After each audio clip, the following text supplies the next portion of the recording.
Perjuangan Weni Aryani untuk mendapatkan status ayah dari putrinya masih panjang. Meski putusan Pengadilan Tinggi Banten telah menetapkan pesinetron Rezky Aditya sebagai ayah biologis putrinya, namun suami Citra Kirana ini nampaknya masih mengelak, kukuh tak mau mengakui anak yang diduga hasil hubungan gelapnya di masa lalu. Belakangan Rezky sempat ingin melakukan tes DNA, tapi tiba-tiba rencana itu batal. Kubu Rezky malah mengajukan kasasi ke Mahkamah Agung untuk menganulir keputusan Pengadilan Tinggi Banten.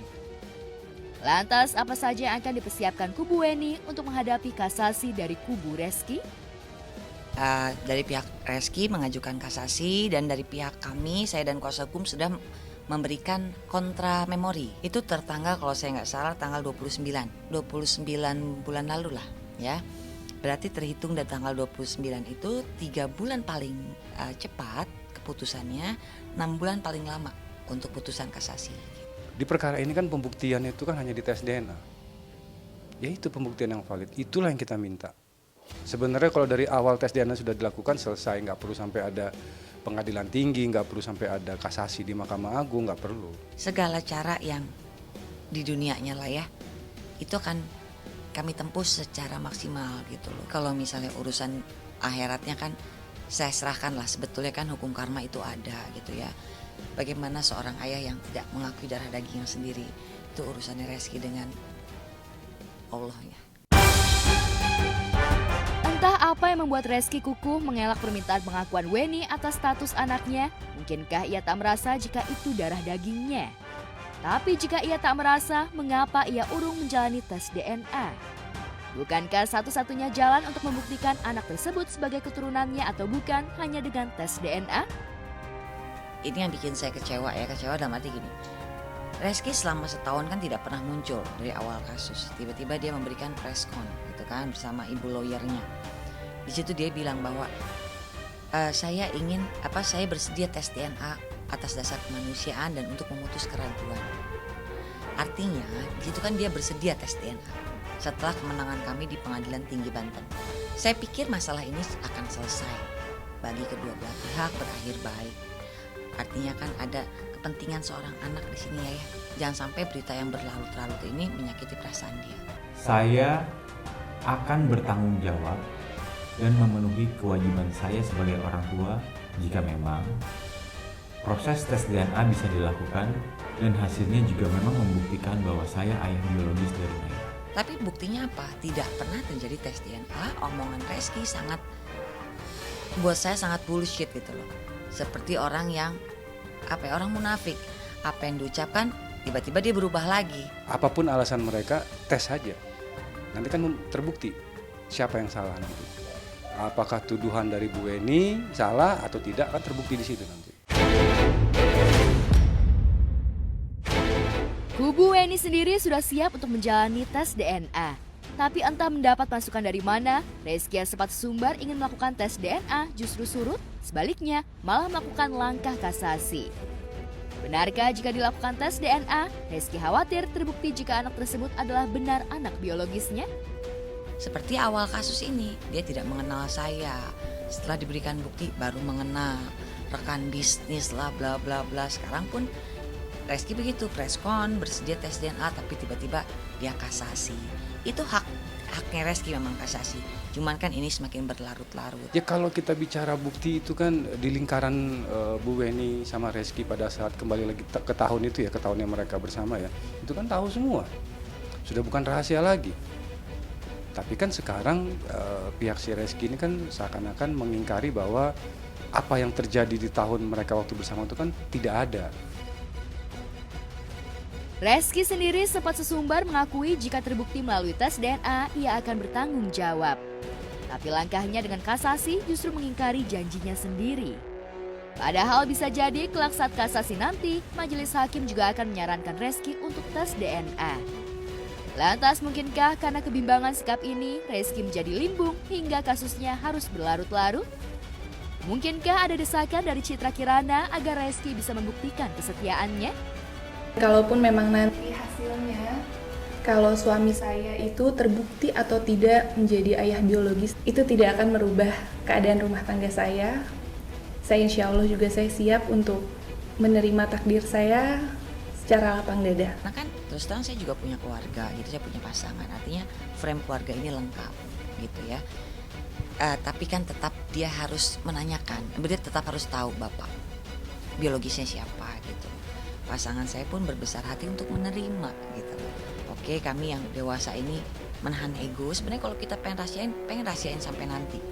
Tapi kan anaknya sudah bertanya, karena ada foto Reski mampu Keke, itu kan Keke berulang kali bilang, aku di foto artis ya mah, kata dia gitu kan. Itu saya sebagai ibu miris lah ya. Tapi paling tidak saatnya sekarang kebenaran harus saya buka sama anak saya. Ya kelak kalau umur saya tidak sampai kan, satu kebenaran ini sudah saya sampaikan kepada Keke. Jika melihat riwayat cinta Citra Kirana dan Reski sebelum kasus pengakuan anak ini mencuat, Sejoli tampak begitu serasi sebagai pasangan hidup, apalagi nyaris tak ada gosip miringnya menghampiri keduanya. Pengakuan Weni seolah membuka tabir gelap sisi hidup Reski di masa lalu. Lantas mungkinkah terkuaknya kisah masa lalu ini akan memengaruhi keharmonisan bahtera Reski dan Citra Kirana? Dengan penolakan secara yang Reski tidak mau tes DNA atau tidak ada memberikan statement, artinya buat saya itu penolakan ya. Dia terus banding seakan-akan itu penolakan keras gitu. Keke cuma bilang, boleh nggak aku benci mah katanya. Aku bilang, jangan. Karena segimanapun perbuatan yang tidak enak orang sama kamu, jangan dibalas. Berulang kali aku bilang sama di media juga, tolong gunakan hati nurani. Tidak membuat kamu miskin kok. Tidak menjatuhkan harga diri kamu, mengakui darah daging kamu. Karena saya tahu persis perlakuan Reski pada saat Keke kecil. Kita berharap di putusan kasasi nanti kurang lebih akan sama seperti putusan di pengadilan tinggi, bahwa pembuktiannya adalah harus melakukan tes DNA. Saya yakin bahwa insya Allah kebenaran itu akan menemukan jalannya. Dan saya yakin majelis Mahkamah Agung ya yang akan memberikan keadilan dan perhatian kepada kasus anak di luar nikah ini. Karena bagaimanapun mereka tidak salah.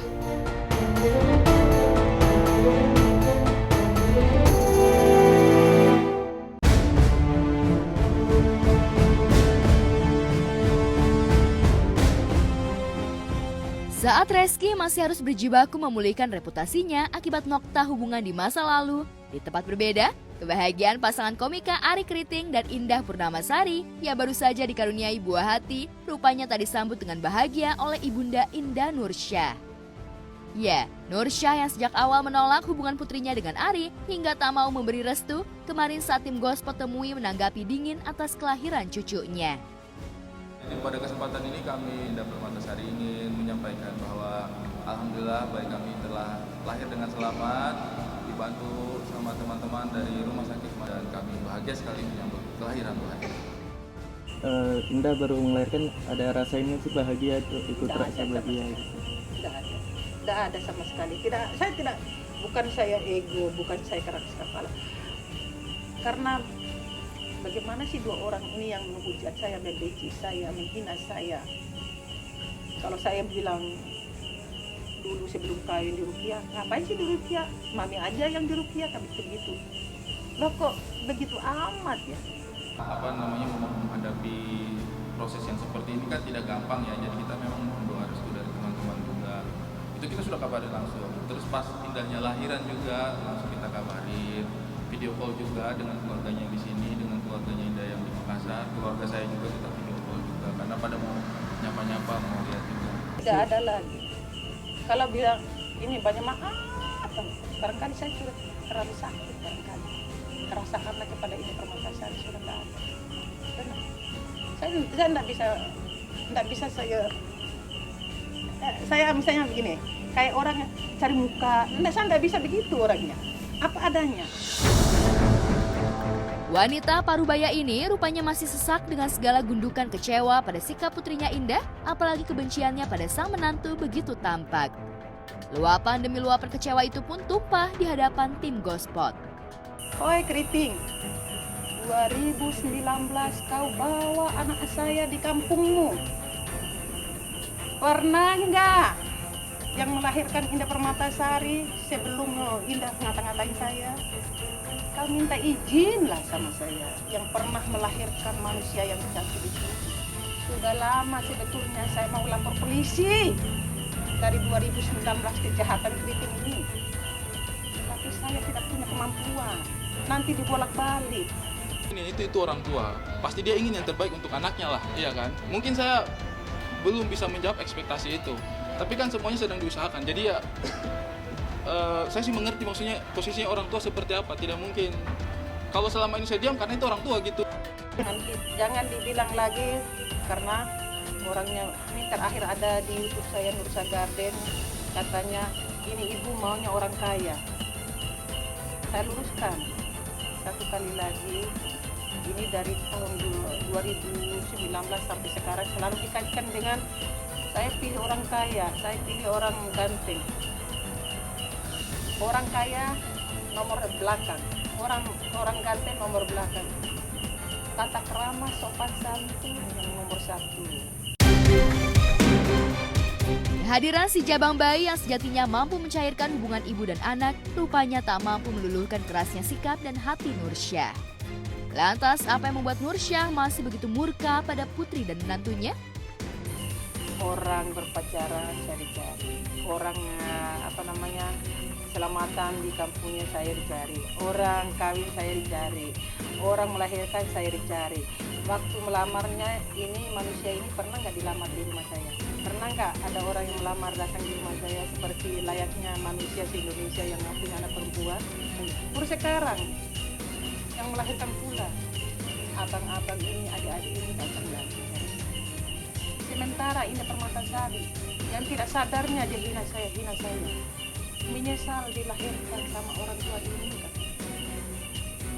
Pantas enggak? Saya yang melahirkan di Permatasari. Cuma karena laki-laki ini dia memilih. Coba. Saya silaturahim juga sebagai keluarga aja. Saya juga kan tidak yakin ya, maksudnya saya sadar diri gitu. Jadi ternyata justru karena kita khawatir insecure ya namanya dengan dirinya kita, tapi malah ternyata justru menyebabkan komunikasinya jadi tidak sehat gitu. Kamu kirim surat katanya pejantan tangguh. Sopan santun adat istiadatmu, tata keramamu tidak ada sama sekali. Saya heran. Ini manusia ini.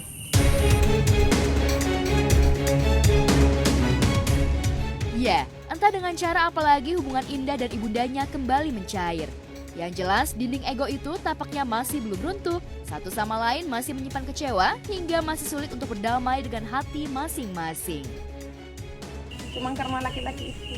Terus saya mau bahagia bagaimana saya? Orang yang menghina saya, menghujat saya. Mau bahagia bagaimana? Banyak maaf banget. Itu yang saya rasakan. Saya punya anak itu saya.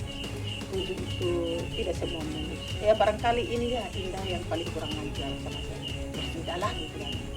Masih banyak anakku yang 6 orang. Tapi kalau misalnya satu orang lain, mudah-mudahan anakku 6 orang inilah yang angkat derajat saya ini. Keluarga sudah tahu semua sih, sudah kita kabarin. Pokoknya dari dia belum lahiran, baru masuk ke rumah sakit, baru nginap di Mandaya, itu kita sudah ngabarin. Kita sudah ngabarin ke keluarganya dia, ke keluarganya saya, kabarin ke teman-teman dekat. Video call juga sama teman-teman dekat, sama Cok, sama G, Pamungkas, sama Kiku, kita sama Ardit kita video call.